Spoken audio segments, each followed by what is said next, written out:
یہ جو عاشق لوگ ہوتے ہیں نا، معشوقہ پہ مر رہے ہیں، اتنی حسینہ اتنی حسینہ، حکیم اختر صاحب فرمایا کرتے تھے تھوڑا سا لقوہ ہو جائے، تھوڑا سا لقوہ ہو گیا، تھوڑا سا کیا ہو گیا، لقوہ میں کیا ہوتا ہے، ایک تھوڑی سی نس ہے دماغ کی، ہلکا سا اس میں بلاکیج ہوتی ہے، یا کوئی نس وس پٹھے کھنچ جاتے ہیں تو پوری الائنمنٹ آؤٹ ہو، گاڑی کی الائنمنٹ آؤٹ ہو جائے اتنی بری نہیں لگ رہی ہوتی، زیادہ زیادہ یہ ہوتا ہے کہ آپ یوں چلا رہے ہو جا ادھر کو رہی ہے، لیکن انسان کی الائنمنٹ تھوڑی سی آؤٹ ہو جائے تو پورا فرمائی خراب ہو جاتا ہے بیچارے کا، حسن و جمال خراب ہو گیا. تو یہ تھوڑی سی اللہ نے لیئر لگا دی ہے، اور ہماری برائیوں پہ خامیوں پہ اللہ نے اسکن کا ایک پردہ ڈال دیا ہے. تو بار بار میں یہ مضمون کو کیوں پکا کر رہا ہوں بھائی، میری اور آپ کی فضیلت یا تو اس بیس پہ ہوگی کہ میں اور آپ بہت خوبصورت ہیں، ایسا بھی نہیں ہے، اور اگر جو تھوڑی بہت ہمیں خوبصورتی نظر بھی آ رہی ہے نا، وہ بھی تھوڑے دن کی ہے. وہ بھی کیا ہے، جوانی میں ہوتا ہے خوبصورت، اس کے بعد تھوڑا سا جب آگے چلنا شروع ہوتا ہے، بڑھاپا آتا ہے، چہرے پہ جھریاں آتی ہیں، بال سفید ہونا شروع ہوتے ہیں، تو آپ دیکھ لو 20 سال پرانی اپنی تصویریں نکال کے دیکھا کرو، 20 سال کے بعد دیکھو. میں 2019 کی دیکھ رہا تھا اپنی تصویر ویڈیو پہ، میں نے کہا یار بڑا ینگ ینگ لگ رہا ہے بھائی. 2025 میں وہ تھوڑا سا جغرافیہ چینج ہو گیا. آپ جتنی ایکسرسائز کر لو، جتنی اچھی خوراکیں کھا لو، بھائی صاحب بڑھاپا کیا ہوگا، روک سکتا ہے کوئی؟ نہیں روک سکتا، بڑھاپا آئے گا. تو ایک تو حسن ہے نہیں، دوسرا ہے وہ بھی تھوڑے دنوں کا، بہت تھوڑے دنوں کا ہے. اللہ تعالیٰ کو خواتین نے زیادہ حسن دیا، وہ جلدی خراب ہو جاتا ہے، ان میں بڑھاپا مرد سے بھی زیادہ جلدی آ جاتا ہے. ان کا جو ہے نا سسٹم ایسا اللہ نے بنا دیا کہ وہ جلدی بوڑھی ہو جائے. تو ان کو تو کہا کہ تم نے تو اترانا ہے ہی نہیں، اترانا ہی نہیں ہے، بے پردگی نہیں کرنی، کیونکہ جس کو اللہ نے حسن دیا ہو نا وہ بے پردگی کرنا شروع کر دیتی ہیں، فیشن شو میں آنا شروع ہو جاتی ہیں، ماڈل بننا شروع ہو جاتی ہیں. ایسی خواتین سمجھتی ہیں ہمیں جب اللہ نے بیوٹی دی ہے تو ہم اس کو کیش کرائیں، اس سے ہم پیسہ کمائیں، اس سے ہم عزت کمائیں. او بھائی آپ کی بیوٹی جلدی ختم ہو جائے گی، آدمی کی پھر بھی چلتی رہے گی. ہمارے ایک دوست ہیں دبئی ایئرپورٹ پہ، ان کو ایک خاتون ملی، وہ تھوڑے موٹیویشنل اسپیکر بھی رہے ہیں، تو ایسے لوگ جہیں کسی کو مل جاتے ہیں تو لوگ آ کے دکھڑا سناتے ہیں. تو بیچاری ڈپریشن میں تھی. اس نے پوچھا بھائی وجہ کیا ہے، اس نے پھر اپنی وجہ بتائی کہ میں ایک ماڈل تھی، کمپنیوں میں بہت مہنگے مہنگے اشتہار، یعنی جو ایڈ چلتے تھے اس کے مجھے بہت مہنگے پیسے ملتے تھے، یہ خوبصورت تھی. کہہ رہی 8-10 سال میں کیا ہوا کہ وہ میرا تھوڑا سا حسن و جمال خراب ہونا شروع ہو گیا. میں نے ایکسرسائز کی، ڈائٹنگ کی، لیکن کون بریک لگا سکتا ہے کوئی بڑھاپے کو؟ نہیں ہو سکتا نا. کپڑے میں بل آ جائیں استری کر کے ٹھیک ہو جاتے ہیں، لیکن چہرے پہ جب جھریاں آتی ہیں استری کر کے ٹھیک ہوتی ہیں. ایک بچہ جو تھا نا استری کر رہا تھا، ایک بچے نے دیکھا کہ استری کر رہا ہے کپڑوں پہ، کسی نے بچے نے پوچھا ابو یہ کیا کر رہے ہیں؟ انہوں نے کہا بیٹا شرٹ پہ بل آ گئے ہیں اس کو سیدھا کر رہا ہوں. ابو دادی کے بھی کر دیں، ٹھیک ہے نا، ان کے بھی چہرے پہ کیا ہیں، بل آئے ہوئے ہیں، دادا کے بھی کر دیں تو ہو سکتا ہے وہ سیدھا.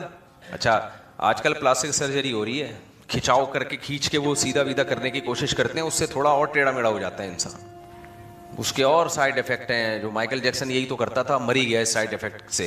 تو وہ نہیں ہو سکتا بھائی، جو بڑھاپا ہے وہ نہیں واپس جا سکتا، اور وہ آئے گا. زمین آسمان کا زور لگا لو، قرآن کہتا ہے وَمَن نُعَمِّرْهُ نُنَكِّسْهُ فِي الْخَلْقِ. ایک ڈاکٹر کے پاس میں بیٹھا ہوا تھا، کسی بڑے ڈاکٹر ہیں، ان سے کسی نے پوچھا کہ ڈاکٹر صاحب کوئی ایسی میڈیسن ہو جو بڑھاپے کو روک دے، کائنڈلی کوئی ایسی ایکسرسائز ہو. تو ڈاکٹر صاحب نے کہا کہ نہیں، اٹ ازنٹ پاسبل. ڈاکٹر صاحب ذرا قرآن سننا جانتے بھی تھے، تو میری طرف دیکھا، مجھے کہا کہ بتائیں مولوی صاحب یہ جو قرآن میں آتا ہے وَمَن نُعَمِّرْهُ نُنَكِّسْهُ فِي الْخَلْقِ، جس کی ہم عمر بڑھاتے ہیں اس کو بچپنے کی طرف لوٹاتے ہیں، یعنی کمزوری کی طرف لوٹاتے ہیں. یہ قرآن میں ہے یا نہیں ہے؟ میں نے کہا بالکل ہے. انہوں نے کہا جب قرآن کہہ رہا ہے کہ تمہیں ہم جوانی سے طاقت سے کمزوری کی طرف لے کر آئیں گے، تو قرآن کا کہا ہوا جھوٹا ہو سکتا ہے بھائی؟ اس کا مطلب کمزوری آئے گی. ہاں تو صحت کا بہت زیادہ خیال کرے گا، تھوڑا سا بڑھاپا تھوڑا سا، زیادہ نہیں ہوتا، تھوڑا سا ڈیلے ہو جائے گا. جو زیادہ خیال نہیں کرے گا وہ تھوڑا جلدی آ جائے گا. بہت زیادہ فرق نہیں پڑتا، یہ جو ڈائٹ پلان اور یہ وہ چل رہا ہوتا ہے نا، اس سے فرق پڑتا ہے، ایسا نہیں ہے، اور کرنا چاہیے پلان ملان، لیکن بہت زیادہ فرق نہیں پڑتا اس سے. دیکھو 20-30 سال کے ہوتے ہو، کچھ بھی کھا لو پھر بھی 20-30 سال کے ہی رہتے ہو آپ. ایسا نہیں ہوتا 20-30 سال میں آپ نے صحت کا بالکل خیال نہیں کیا تو 80 سال کے لگنا شروع ہو گئے. نا نا نا نا، جوانی میں کتنی ہی آپ بد پرہیزی کرو گے لگو گے پھر بھی 20-30 سال کے ہی. بازو میں طاقت ہوگی، مکے میں بولو طاقت ہوگی، چماٹ لگاؤ گے گرے گا سامنے والا. چاہے بد پرہیزی کھچڑی بھی کھا رہے ہو نا، کھچڑی کوئی پروٹین نہیں اور یہ نہیں، لیکن لیکھنے میں لگے گا بھائی. اور جب 80 سال کا ہوگا تو جم جا رہا ہو، جو بھی کر رہا ہوگا وہ کیا وہ پاور نہیں آئے گی. اترجو ان تکون وانت شیب کما قد کنت ایام الشباب. ایک شاعر نے کہا ہے کہ تو یہ چاہتا ہے کہ تو بڑھاپے میں ویسا لگے جیسا تو جوانی میں لگا کرتا تھا, تو یہ ہو نہیں سکتا. لقد کذبتک نفسک لیس ثوب دریس کالجدید من الثیاب. کہتے ہیں بھائی پرانا کپڑا نیا نہیں لگ رہا ہوتا تو پرانا آدمی کہاں سے نیا لگے گا. کپڑا پرانا ہو جائے نا, صاف پتہ چل رہا ہوتا ہے, پرانے نئے کپڑے کی الگ ہی خوشبو ہوتی ہے. تو پرانا کپڑا نیا نہیں لگتا بھائی, تو پرانا آدمی اور پرانی عورت کہاں سے نہیں لگے گی, تو ہو نہیں سکتا. تو طاقت کا یہ حال ہے کہ تھوڑے دن کا حسن ملتا ہے, تھوڑے دن کی طاقت ملتی ہے, وہ بھی کمزور ہونا. بروس اس کو دیکھو, وہ بھی آج کل جو آ رہا ہے, وہ محمد علی باکسر تھا نا, زندہ ہے بھی, انتقال ہو گیا. مجھے کسی نے بتایا اس کے راشا ہے, کتنے لوگوں کے جبڑے پھاڑے ہوں گے, کتنے لوگوں کے منہ توڑے ہوں گے. اب کیا ہے ہاتھوں میں راشا. راشا سمجھتے ہیں, گلاس پکڑے گا تو یوں یوں یوں یوں کانپے گا, گلاس یوں یوں کانپے گا. کھانا کھائے گا تو یوں یوں یوں پلیٹ ہلے گی. لقمہ لے گا تو کبھی ادھر جا رہا ہے, کبھی یہ حالت ہو جاتی ہے انسان کی. ہم ہوتا پتہ ہے کیا ہے انسان کو, بڑی پرابلم انسان کے ساتھ یہ ہے کہ جب اس کے سامنے دو کیریکٹر ہوتے ہیں, ایک کمزور اور غمزدہ اور پریشان حال, اور دوسرے خوش, تو وہ خوش کی طرف زیادہ جاتا ہے. کیونکہ ہر انسان عیاشی چاہتا ہے. عیاشی خوشیوں کو دیکھ کے ہوتی ہے, غموں کو دیکھ کے ہوتی ہے. بولو نا, خوشیوں کو دیکھ کے ہوتی ہے. تو غم والی چیز ہٹا. جیسے ریلز کسی کوئی دیکھ رہا ہو, ریلز میں کہیں ظلم دکھایا جا رہا ہو, بچے بھوکے مر رہے ہیں اور خون خرابہ, تو دل خراب ہوتا ہے نا یہ چیزیں دیکھ کے. تو انسان کہتا ہے اس کو ہٹا. اور کوئی ناچ گانے کی ریلز آ رہی ہوں, ڈانس مانس آ رہا ہو, کوئی کامیڈی آ رہی ہو, تو ادھر اس کے لائکس زیادہ ہوں گے. کیوں ہوتے ہیں؟ انسان چاہتا ہے یار غم کی چیزیں مجھے نہ دکھاؤ, نیند خراب ہوگی میری. لیکن آپ کے نہ دیکھنے سے کیا یہ ہو جائے گا کہ دنیا میں غم ختم ہو جائے؟ بولو, کیا یہ ممکن ہے کہ غم ختم ہو جائے؟ آپ نہیں دیکھ رہے تو اب دنیا سے ختم ہو گیا؟ نا نا نا نا. دیکھو اور آسان مثال دیتا ہوں. ہسپتالوں میں بیماروں کو دیکھنے لوگ زیادہ جاتے ہیں, یا صحت مند لوگوں کی ویڈیوز اور جم والوں کی ویڈیوز اور جو ٹرینرز ہوتے ہیں ڈولے مولے دکھا رہے ہیں ان کی ویڈیو زیادہ دیکھتے ہیں؟ ظاہر ہے ان کی بھی زیادہ دیکھتے ہیں نا. ہسپتالوں میں آپ جاؤ, سروے کرو, انسان کانوں کو ہاتھ لگاتے ہیں, ایسے ایسے بیمار نظر آئیں گے آپ کو. کوئی کینسر میں 10 سال سے پڑا ہوا ہے, کوئی چیخ رہا ہے, کسی کا پورا یہ کھا گیا یہاں سے کینسر میں, کوئی عجیب بیماری, کوئی جا کے دیکھو آدمی کانوں کو ہاتھ لگاتا ہے. پھر پتہ چلتا ہے صحت کتنی بڑی نعمت ہے. لیکن ہم یہ کام بہت کم کرتے ہیں. ہم گھومتے ہیں زیادہ تر صحت مند لوگوں میں, تو انسان کا مائنڈ یہ بن جاتا ہے کہ میں بھی ہمیشہ ایسا ہی خوش رہوں گا. وہ احوال, وہ حالات جو ہسپتالوں میں بیماروں پہ جو حالات آئے ہیں وہ میرے ساتھ تو کبھی آ ہی نہیں سکتے. یہ بہت بڑی غلط فہمی ہے. ہم اپنی دادی کو دیکھتے تھے نا, 85 سال کی تھی, بوڑھی, ایک جگہ بیٹھی رہتی تھی, اللہ اللہ کرتے, جھریاں پڑی ہوئی تھی بہت زیادہ, جیسے ہوتا ہے دادیوں میں. تو میں یہ سمجھتا تھا کہ یہ بچپن سے ہی ایسی ہیں. ہماری دادی ہمیں جب بتاتی تھی نا, بیٹا ہم تو ایسے بھاگا دوڑا کرتے تھے اپنے گھروں میں, دیوار وہ درختوں پہ چڑھ کے آم توڑتے تھے, پھر وہاں سے چھلانگ لگا کے بھاگتے تھے. یہ میں کہتا, میں دادی کہاں سے کر سکتی ہیں بھائی یہ سب کچھ؟ بھائی یہ کیسے ہلیں گی؟ تو یہ کیسے ہو سکتا ہے کہ کبھی یہ, پھر اگر اتنی صحت مند تھی تو ابھی تو ان کو ٹینشن سے مر جانا چاہیے کہ نہ ہلا جا رہا ہے نہ چلا جا رہا ہے. یہ کیا ہے انسان کی نفسیات؟ یہ ہے کہ وہ جو دیکھ رہا ہوتا ہے نا اس کو دماغ میں, اس کی میموری میں آ جاتا ہے, اور وہ یہ سمجھ بیٹھتا ہے کہ ہمیشہ ایسا ہی رہے گا اور ایسا ہی ہے ہمیشہ سے. تو جیسے آپ کسی بوڑھے کو دیکھ کر بچپن میں یہ ذہن میں آتا ہے ہمیشہ سے ایسا ہی ہے, تو ایسے ہی اپنی جوانی کو دیکھ کر, اپنی طاقت کو دیکھ کے ایسا لگتا ہے میں ہمیشہ ایسا ہی رہوں گا. نا نا نا نا نا نا نا, یہ غلط فہمی ہے. آپ نے اپنی دادیاں نانیوں کو جیسے دیکھا ہے ہسپتالوں میں لیٹے ہوئے, درد سے تڑپتے ہوئے, اور نہ چلا جا رہا ہے نہ بیٹھا جا رہا ہے نہ کھایا جا رہا ہے, 10 قسم کی دوائیں ان کے دائیں بائیں, ہومیوپیتھک الگ, ایلوپیتھک الگ, حکیمی. ہمارے ہاں تو 3 طریقے علاج چلتے ہیں. ہومیوپیتھک دوائیں الگ کھا رہے ہوتے ہیں لوگ, اور حکیمی نسخے الگ رکھے ہوئے ہوتے ہیں, اور ایلوپیتھک دوائیں الگ کھا رہے ہوتے ہیں. 3-4 قسم کے دوائیں بوڑھے ایٹ اے ٹائم کھا رہے ہوتے ہیں. کھانے سے پہلے یہ شوگر کی گولی کھانی ہے, ایک انجیکشن لگانا ہے, اس کے بعد کھانا کھائیں گے تاکہ شوگر کنٹرول میں رہے. 20 قسم کے مسائل. تو جن کو ہم دیکھتے ہیں کہ وہ ان مسائل میں, ہم یہ سمجھتے ہیں ہمیشہ سے ہیں. نا نا نا, وہ کہتے ہیں بھائی ہم تو اس سے بھی زیادہ پاورفل تھے. تو جیسے ہم بیمار کو دیکھ کے سمجھتے ہیں کہ وہ ہمیشہ سے بیمار ہے, ایسے ہی ہم اپنی خوشیوں کو اور دوسری خوشیوں کو دیکھ کے سمجھتے ہیں یہ بھی ہمیشہ خوش رہے گا اور میں بھی ہمیشہ ایسے بھاگتا دوڑتا رہوں گا. نہیں بھائی یہ نہیں ہوگا. سمجھ رہے ہو؟ کیسے سمجھائیں یار, یہ نہیں ہوگا. آپ بھی اللہ سب کو بیماریوں سے پریشانیوں سے بچائے. تو میرے بھائی یہ ہمارے جیسے ہی انسان ہے, کوئی پڑا ہوا ہے, کوئی گرا ہوا ہے, کوئی کٹا ہوا ہے, کوئی ایکسیڈنٹ میں اللہ معاف فرمائے گاڑی کے نیچے آ کے کچل گیا, کوئی گولی سے مر گیا, کوئی اس خطرناک بیماری ہو گئی, کوئی جو ہے نقصان ہو گیا, سب کچھ چھن گیا. یہ سب حادثات سب کے ساتھ ہو سکتے ہیں, اللہ سب کو بچا کے رکھے.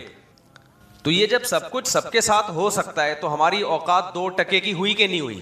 میں سب مقصد اوقات سمجھانا تھا میرا. اتنی لمبی جو میں بات کر رہا ہوں نا, اتنی لمبی جو میں بات کر رہا ہوں, میں آپ کو اور اپنے آپ کو, ہم دونوں کو اپنی اوقات بتانا چاہ رہا ہوں کہ ہماری حیثیت 2 ٹکے سے زیادہ بولو نہیں ہے. یہ اس سلسلے میں اتنی لمبی بات کی ہے میں نے, جو آپ میں بھی نہیں سمجھ پا رہا, آپ بھی نہیں. ہم بھی باتیں کر رہے ہیں نا, سمجھنا بڑا مشکل ہوتا ہے, باتیں کرنا آسان ہے, سمجھنا پڑا. جب احوال آتے ہیں انسان کے اوپر پھر کہتا ہے یار یہ کیا ہو گیا, اور پھر کوئی غم میں اس کا ساتھ نہیں دیتا, کوئی ساتھ نہیں دیتا. اکیلے ہو جاتے ہیں جو لوگ جیلوں میں جاتے ہیں, بھول جاتے ہیں لوگ تھوڑے دنوں میں, مر جاتے ہیں تو بھول جاتے ہیں لوگ تھوڑے دنوں میں, تو سب کچھ بھول جاتا ہے انسان.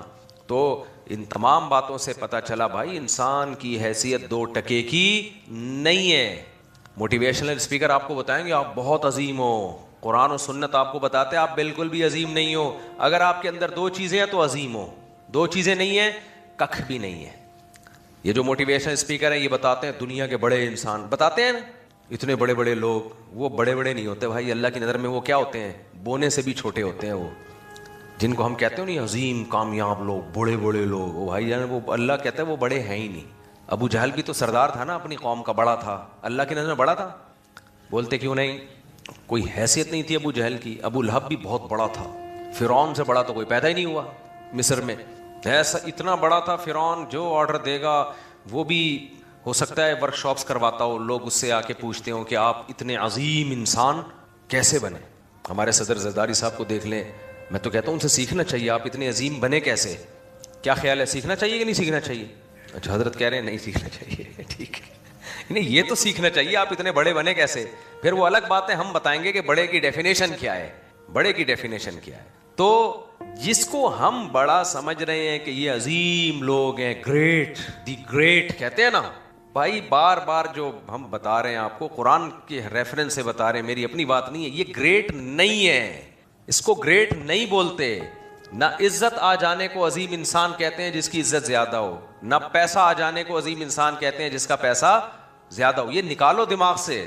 ہم جب مدرسے میں گئے تو ہمارے حضرت نے 8 سال ہماری کھوپڑی سے یہی نکالا ہے, 8 سال یہی نکالا ہے ہماری کھوپڑی سے کہ نہ دولت بڑی, نہ عزت بڑی, نہ شہرت بڑی. تصوف میں خانقاہوں میں یہی تو سکھایا جاتا تھا, ونس اپون اے ٹائم. تصوف کسے کہتے ہیں پتہ ہے آپ کو؟ آج کل بہت سے لوگ تصوف کے خلاف ہیں, تصوف بدعت ہے. ایک تو علم سوسائٹی میں ختم ہو گیا ہے, کچھ چند کتابیں کو 2-4 کسی سے پڑھ لی, کسی سے کچھ سن لیا, اور پھینکتے رہو پھینکتے رہو. ابھی بات سے بات نکلتی ہے, ٹاپک رہ نہ جائے. آج کل یہ بھی بڑا چل رہا ہے, اسلامک بینکنگ کے خلاف لوگ بہت بولنا شروع ہو گئے. نئے نئے اسکالر آ رہے ہیں, کان ادھر سے پکڑو کان ادھر سے پکڑو, سود کو حلال کر دیا مفتی تقی عثمانی صاحب نے. ان سے جب سود کی تعریف پوچھو تو ککھ بھی نہیں پتا ان کو, سود کی ڈیفینیشن کیا ہے, سود کی قسمیں کیا ہیں. پھر اسلام نے جو سود کے آلٹرنیٹ جو معاملات دیے ہیں, خرید و فروخت کے طریقے دیے ہیں, وہ کیا ہیں, کتنے, کچھ بھی نہیں پتا. بس بیٹھ کے آپ تقریریں کروا لو, یہ حرام ہے, یہ ناجائز ہے. تو کیسے کہہ رہے ہو, آپ کو پتا کیا ہے؟ ہر فیلڈ میں ہر آدمی گھسا ہوا ہے. تو کیا بات کر رہا تھا میں, بات ٹاپک چینج نہ ہو جائے میرا. دیکھیں مجھے موضوع تو یاد ہوتا ہے لیکن اینڈنگ پوائنٹ کیا تھا وہ میں تصوف کی بات کر رہا تھا. اسی طرح جیسے اسلامک بینکنگ کا عام لوگوں کو نہیں پتا نا, ہم نے تو 1-1.5 سال پڑھا ہے باقاعدہ, بینکوں میں جا کے سمجھا ہے اس کو, اس کے بعد کانفیڈنٹلی بات. ابھی میں کہتا ہوں اسلامک بینکنگ پہ کسی کو کوئی اشکال ہو میرے پاس لے آؤ, ضدی اور ہٹ دھرم نہ ہو, میں اس کے ہر اشکال کا جواب دوں گا انشاءاللہ. ضدی اور ہٹ دھرم نہ ہو, ہاں ضد کا کوئی علاج نہیں ہے, میں نہ مانوں اس کا کوئی علاج نہیں. تو اسی طرح یاد رکھو یہ تصوف کیا ہے. تصوف, ہاں اسلامک بینکنگ کو میں یہ کہتا ہوں جائز ہے, باقی میں یہ نہیں کہتا اسلامک بینکوں میں آپ سیونگ اکاؤنٹ کھول کے پیسہ کمائیں. جائز کا مطلب ہے سود نہیں ہے. باقی یہ سب نوٹ چھاپنے کے ادارے ہیں, یہ کوئی غریبوں کے لیے نہیں بنے ہیں. یہ اتنا کم پروفٹ آپ کو دیتے ہیں کہ آدمی کہتا ہے یہ تکلف نہ کرتے تو اچھا تھا. اس میں بھی ٹیکس کٹ کے آتا ہے. آدمی دیکھ کے خوش ہوتا ہے, اڑے دفعہ میرے 1 کروڑ پہ 500 روپے, بھائی زبردست. اتنا نہیں ہوتا لیکن میں ایک مثال دے رہا ہوں, لگتا ہے ایسا ہی ہے. 1 کروڑ پہ کتنے ٹھاک کر کے 500 روپے, جب نکالنے جائے گا تو پتا چلا 200 اس میں ٹیکس میں کٹ گئے. تھوڑا میں نے مبالغہ کر دیا لیکن کنڈیشن اسی ٹائپ کی ہوتی ہے. تو اس لیے صرف اتنی ہم اسلامک بینکنگ کو پروموٹ کرتے ہیں کہ سود, خالص سود سے بچا کے بہتر ہے اچھا کچھ لوگ کہتے ہیں سود نہیں ہے, سود کا شبہ تو ہے. تو شبہ بھی نہیں ہے سود کا, کیونکہ حدیث میں سود بھی حرام ہے اور سود کا شبہ بھی حرام ہے, تو یہ شبہ سے بھی بچایا گیا ہے. ہاں یہ کہہ سکتے ہیں کہ مثالی اسلامی نظام نہیں ہے, یہ مثالی اسلامی نظام نہیں ہے, تو وہ تو نہیں ہے, وہ تو ہم بھی کہتے ہیں جو اسلام نے پراپر وے میں جو جس طرح سے کاروبار سکھایا وہ نہیں ہے. لیکن بات یہ ہے کہ جب انسان کو پریکٹیکلی دیکھو, دنیا میں دو طرح کے لوگ ہیں, ہمارے ملک میں بھی ہیں. کچھ لوگ ایسے ہوتے ہیں, ہر سوسائٹی میں ہوتے ہیں, کہ انہوں نے کرنا کرانا نہیں ہوتا کچھ, لہذا وہ بات وہ کریں گے جو بالکل اعلیٰ معیار کی بات ہوگی, کیونکہ انہوں نے کرنا کچھ نہیں ہے. اس کی میں مثال سے بات سمجھاتا ہوں.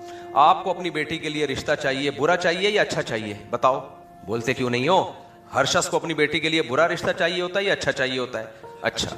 اب اچھے کی ڈیفینیشن آپ نے جا کے پڑھی, اچھا وہ ہوتا ہے جو قد اس کا کم سے کم 5 فٹ 10 انچ ہو یا 11 انچ ہو یا 6 فٹ قد ہو اس کا, خاندان اس کا یہ والا ہو, نمازیں 5 ٹائم پابندی سے پڑھتا ہو, چہرے پہ نور برس رہا ہو, انکم بھی کیا ہو, گورنمنٹ جاب ہو اور ٹھیک ٹھاک اچھا پیسہ کما لیتا ہو, یا چارٹرڈ اکاؤنٹنٹ ہو. لیکن چارٹرڈ اکاؤنٹنٹ چونکہ بزی بہت ہوتے ہیں, بیوی کو ٹائم نہیں دیتے, تو وہ ٹائم بھی دیتا ہو, سمجھ رہے ہیں.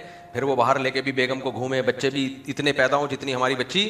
آج کل سسرال کی مداخلت بچوں میں تو بہت زیادہ ہو رہی ہے. سسرال اور اسرائیل کا فرق ختم ہو گیا اس سوسائٹی میں, حقیقت بتا رہا ہوں آپ کو. یعنی اگر ایک بچہ پیدا ہو گیا نا, بیگم کو پریگننسی ہو گئی, اگلے سال دوسرا, سب سے زیادہ غصہ ساس کو آئے گا. جو یہاں ساس بیان سن رہی ہیں ان کے علاوہ کی بات کر رہا ہوں, اتنا غصہ. ابھی سے کیوں بھائی, چھوڑ دو, یہ میاں بیوی کا معاملہ ہے نا, اس میں کیوں ٹانگ اڑا رہی ہو؟ تو یہ بہت غلط چیز ہے. بیٹی کو رخصت کرو نا تو نہیں اس سے پوچھو کیا ہو رہا ہے کیا نہیں, جب تک کوئی واضح ظلم نہ ہو, چھوڑ دو ان کو یار اپنے حال پہ. تو یعنی داماد کی ساس کی بات کر رہا ہوں, داماد کی ساس وہ بھی ٹانگ اڑا رہی ہوتی ہے اور شوہر کی ماں بھی ٹانگ اڑا رہی ہوتی ہے. ان کو آپس میں جینے ہی نہیں دیتے. وہ ادھر سے ٹانگ اڑا رہی ہے, وہ ادھر سے اپنے بیٹے کو مشورے دے رہی ہے, اور وہ ادھر سے بیٹی کو مشورے دے رہی ہے. دونوں کے مشوروں سے چل رہی ہے گاڑی, تو نہیں چلے گی, ایک دن بھی نہیں چلے گی. ان کو بولا جینے تو ان کو, لیکن نہیں دیتے جینے بہت, کیونکہ فارغ بیٹھے ہوئے ہیں نا. فارغ آدمی کیا کرے گا دنیا میں؟ جو فارغ ہوتے ہیں ان کا کام ہوتا ہے فساد مچانا, کیونکہ ان کو انسان کی فطرت ہے کچھ نہ کچھ کرنا ہے. اب بیٹھے ہوئے ہیں, سارے کاموں سے فارغ ہو گئے, بچوں کی شادیاں ہو گئی, بچیوں کی شادیاں ہوں گی, اب کیا کریں, اب گھر تباہ کرو بیٹھ کے, لڑواؤ آپس میں. تیری کی اپنی بیٹی سے پوچھو, ہاں بھائی سسرال میں کیا ہو رہا ہے, ساس تمیز سے بات کر رہی ہے نہیں کر رہی, جا کے گھر جا کے اس کے فریج چیک کرنا اور چیزیں چیک کرنا, کچن میں کیا کیا آ رہا ہے کیا نہیں آ رہا, دودھ کتنا آتا ہے, دودھ کی ملائی کہاں جاتی ہے, وغیرہ وغیرہ. یہ ساری چیزیں چیک کرتے رہو بیٹھ کے. اور داماد کتنا کما رہا ہے, گھر میں خرچ کتنا کر رہا ہے, کما اتنا رہا ہے, خرچ اتنا کر رہا ہے. تمہارے ابا تو مجھے سوئٹزرلینڈ لے کر گئے تھے, تمہارے ابا نے تو یہ تو پھر اپنے ابا کو پھر مرے کیوں, وہ اتنے اچھے تھے, تو تم نہیں تمہارے ٹینشن سے اس کے ابا کو. تو بہت فساد ہے سوسائٹی میں.